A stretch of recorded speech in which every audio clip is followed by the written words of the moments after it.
என்கிட்ட இப்போ ஒரு பேஷண்ட் ஃபோன் பண்ணாங்க.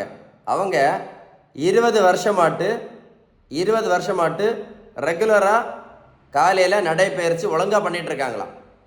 சரியா? நம்பர் 1. அவங்க அப்பா அம்மாவுக்கு சுகர் கிடையாதான். இப்போது 5 வருஷமாட்டு சுகருக்கு மாத்திரையும் போட்டுட்ருக்காங்களாம். மாத்திரை கண்ட்ரோல் ஆகிறதுனால இன்சுலினும் போட்டுட்ருக்காங்களாம். கரெக்ட், புரிஞ்சுதா?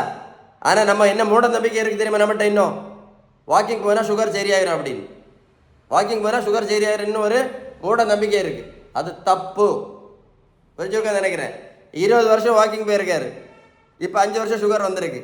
நான் அவங்கள்ட்ட கேட்டேன், நடைபயிற்சி டெய்லி பண்ணீங்களா 20 வருஷமா, அப்புறம் ஏன் உங்களுக்கு சுகர் வந்துச்சுன்னு கேட்டேன். நல்லா கேட்டுடுங்க. நடைபயிற்சி நல்லது தான். ஆனால் நடைபயிற்சிக்கும் சுகர் வராமல் இருக்கிறதுக்கும் இல்லை நடைபயிற்சிக்கும் மாத்திரை நடத்திடலாம் நம்புறது எல்லாமே மூட நம்பிக்கை. புரிஞ்சிருக்கோன்னு நினைக்கிறேன். இந்த வீடியோ ஏன் நான் சொல்லலை, மருத்துவத்தோட ஸ்டாண்டர்ட் புத்தகம் ஹாரிசன் அந்த புத்தகம் சொல்லுது. அந்த புத்தகம் என்ன சொல்ல தெரியுமா? சுகர், ப்ரெஷர், கெட்ட கொலஸ்ட்ரால், உடல் பருமன், ஃபேட்டி லிவர், பித்தப்பைலக்கல், பிசிஓடி, இந்த 8 நோய்க்கும் அவங்க சொல்லக்கூடிய ஒரே ஒரு ட்ரீட்மெண்ட் வந்து பேலன்ஸ் டயட் மட்டும்தான். அப்புறம் உடல் உழைப்பு, நல்ல தூக்கம். இந்த பேலன்ஸ் டயட் ஃபாலோ பண்ணாதவங்களுக்கு தான் என்னது, மாத்திரையும் இன்சுலினும்.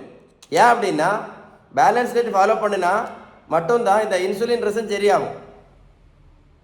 இது சரியாச்சுன்னா என்ன பண்ணலாம்? ஆரோக்கியமாக ஆஸ்பத்திரி போகாமல் வீட்டில் சந்தோஷமாக இருக்கலாம்.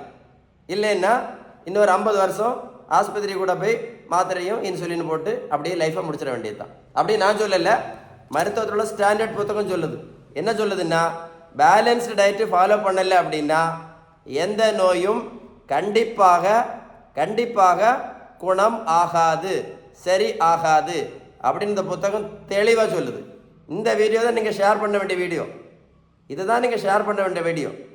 அதனால் நடைபயிற்சி மட்டும் பண்ணி இந்த வெந்தயத்தை சாப்பிட்டுட்டு, கருவேப்பிலையும் சாப்பிட்டுட்டு, கொய்யா இலையும் சாப்பிட்டுட்டு, மாங்காய் இலையும் சாப்பிட்டுட்டு, சிறுதானியத்தையும் சாப்பிட்டுட்டு இருந்தா இது ஒன்றும் வேலைக்கு ஆகாது அப்படின்னு யார் சொன்னா? நான் சொல்லலை, இந்த புத்தகம் தான் சொல்லுது.